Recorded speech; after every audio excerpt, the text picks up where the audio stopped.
დღესდღეობით ქალაქ ქუთაისის თვითმმართველობაში ადგილი აქვს უპრეცედენტო საშტატო მატებას. თვითმმართველობის თანამშრომელთა საერთო რიცხოვნობამ შეადგინა 665.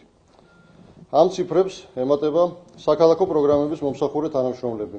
შედეგობაში მაქვს ქუთაისის მერიის ჯანმრთელობის დაცვის, სოციალურ საკითხთა და ტოლებთა საქალაქო სამსახურის პროგრამები, პროგრამა კორპუსი, ეკონომიკის პროგრამები დაახლოებით 150 ადამიანი. ჯამში ქუთაისის თვითმმართველობის სტრუქტურულ ერთეულებში და აქ არ იგულისხმება თვითმმართველობის მიერ დაფუძნებული შეფასებები და არასამეწარმეო არაკომერციული იურიდიული პირები, დასაქმებულია დაახლოებით 800 ადამიანი. აქედან გამომდინარე, ქუთაისის ადგილობრივი თვითმმართველობის მოხელეთა წლიური ხელფასი პროგრამებში დასაქმებულ ადამიანთა ჩათვლით შეადგენს 7.145.000 ლარს. სტრუქტურული რეორგანიზაციის შედეგად სამი სამსახურის შექმნასთან დაკავშირებით 2013 წელს იმატებს ადმინისტრაციული ხარჯები. სულ ადგილობრივი თვითმმართველობის სახელმწიფო ფონდი და სხვა ადმინისტრაციული ხარჯები ჯამში შეადგენს ადგილობრივი ბიუჯეტის 75%-ს, ხოლო ქუთაისის საერთო ბიუჯეტის 25%-ს.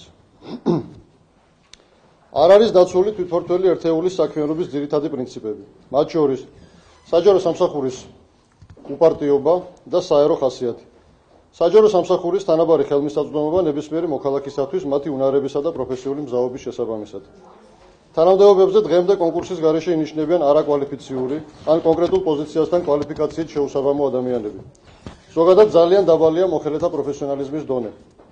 აშკარა უპასუხისმგებლობა, უკონტროლობა, უდისციპლინობა, შრომის დაბალი კულტურა და სხვა.